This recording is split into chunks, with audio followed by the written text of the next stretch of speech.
이번 시간에는 우리 분산 데이터베이스 설계에 대해서 같이 한번 살펴보도록 하겠습니다. 우리 데이터베이스 이제 용량 설계하는 거예요. 용량을 이제 설계한다. 그 얘기는 데이터베이스는 엄청나게 많은 그 양의 데이터가 들어있죠. 그러면 그곳에다가 이제 우리가 많은 데이터를 저장하기 위해서는 실제 하드디스크가 엄청나게 많이 필요하겠죠.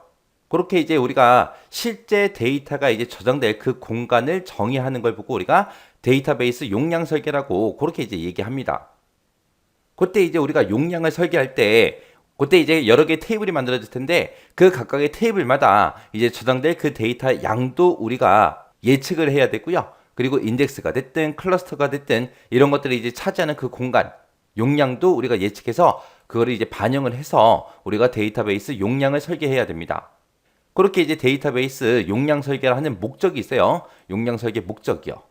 우리가 데이터베이스의 용량을 정확하게 산정해서 디스크에 저장 공간을 효과적으로 이제 사용하고 확장성이 됐든 가용성이 됐든 이런 것들을 높이는 게 목적이에요. 그리고 이제 디스크의 특성 같은 것들을 고려해서 우리가 설계해야죠. 입출력에 대해서 이제 부하도 분산을 시키고요. 채널의 이제 병목 현상도 최소화하는 게 우리 용량 설계의 목적이요.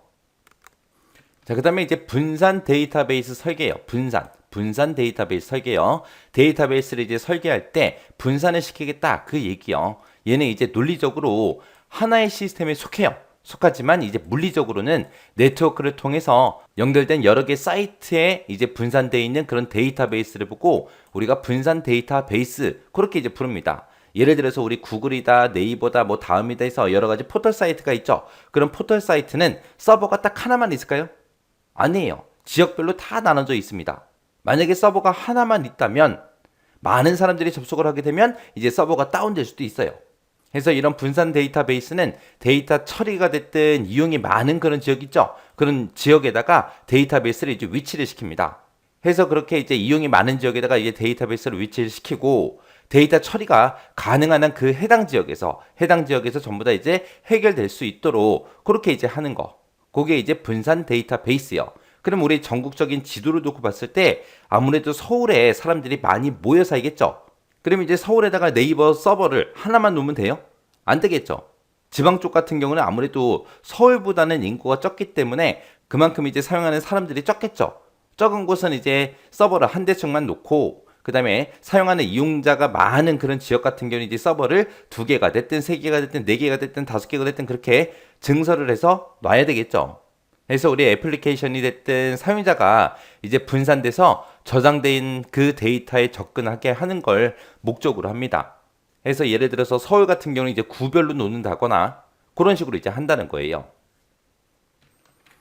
그 다음에 이제 분산 데이터베이스의 목표요. 목표에는 투명성이 있는데 그 투명성에 보게 되면 지금처럼 이렇게 여러 개의 투명성이 있습니다. 여기서 얘기하는 투명성이 뭘 얘기하냐면은 우리가 사람이 직접 확인하거나 알 필요 없이 그냥 알아서 다 처리해준다. 그런 뜻이에요. 내가 만약에 구글 사이트에 들어갔어요. 그러면 그 구글 서버가 어디 건지 우리가 확인해요? 안 하잖아요. 우리가 구글 서버가 어디에 위치해 있는지 알 필요가 있어요? 없잖아요. 없는데 알아서 처리해주잖아요. 그런 걸 보고 우리가 투명성이라고 합니다. 그때 이제 위치 투명성이다라고 하게 되면 그 내가 접속하려는 그 데이터베이스의 실제 위치요. 실제 위치를 우리가 알 필요가 있다 없다? 없다. 그냥 우리는 데이터베이스의 논리적인 그 명칭만으로 우리가 액세스를 할 수 있다. 우리가 그 해당 사이트 주소만 가지고 우리가 액세스를 할 수 있다. 그 뜻이에요. 그래서 실제 위치를 우리가 알 필요가 없다. 그게 이제 위치 투명성이고요. 그 다음에 이제 중복 투명성이다라고 하게 되면 각 지역마다 여러 개 서버를 놨어요. 그때 이제 동일한 데이터가 여러 곳에 중복되어 있을 수도 있죠. 그래도 사용자는 마치 하나의 데이터만 존재하는 것처럼 그렇게 이제 사용하는 거예요. 그 다음에 이제 병행 투명성이요. 병행 투명성이라는 거는 분산 데이터베이스와 관련된 그 다수의 트랜잭션들이 있죠. 그 트랜잭션들이 동시에 만약에 실행이 돼도 그 트랜잭션의 결과는 일관성을 유지한다. 트랜잭션의 결과는 영향을 받는다, 받지 않는다, 받지 않더라. 일관성을 유지하더라. 그게 이제 병행 투명성이요. 그 다음에 이제 장애 투명성, 그러면 말 그대로 장애요. 장애가 발생한 거예요. 트랜잭션이 됐든, DBMS가 됐든, 네트워크가 됐든, 컴퓨터가 됐든, 이런 곳에 장애가 발생을 해도 그 트랜잭션은 정확하게 처리가 된다. 쉽게 얘기해서 데이터 무결성을 보장해준다. 그 얘기죠. 해서 분산 데이터베이스의 목표에는 이렇게 위치 투명성, 중복 투명성, 병행 투명성, 장애 투명성하고 이렇게 네 가지가 있어요. 이것들이 각각 뭐가 뭔지는 여러분들이 정확하게 구분할 수 있게 여러분들이 알고 계셔야 돼요. 그 다음에 이제 분산 설계하는 그 방법이요. 설계 방법이요. 여기에는 지금처럼 테이블의 위치를 분산시키는 방법이 있고요. 그 다음에 그냥 분할하는 방법이 있고, 그 다음에 이제 할당하는 방법이 있고, 이렇게 세 가지가 있습니다.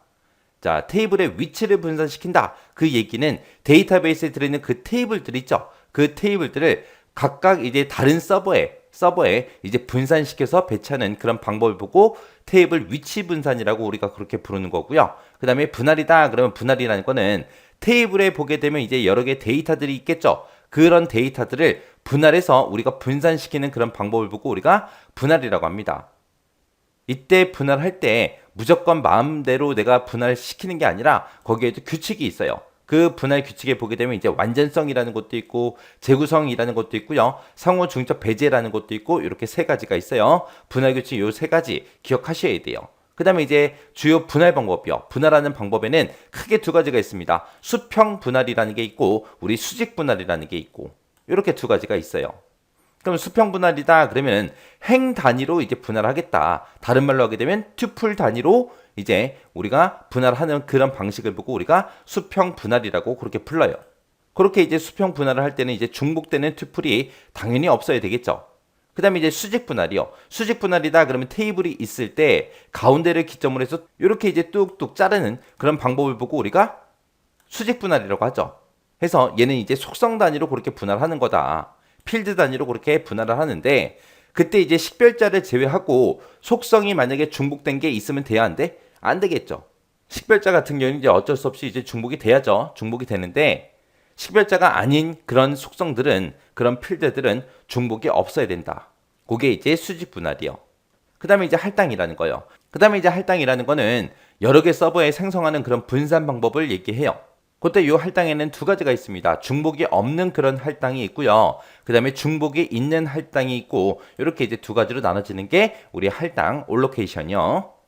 그래서 이번 시간에 배운 내용 중에서는 우리 데이터베이스 용량 설계하는 그 목적 있죠? 그 목적 정확하게 기억하셔야 되고요. 그리고 우리 분산 데이터베이스의 투명성의 종류에 네 가지 있었죠? 그 네 가지 구분할 수 있게 정확하게 알고 지나가세요.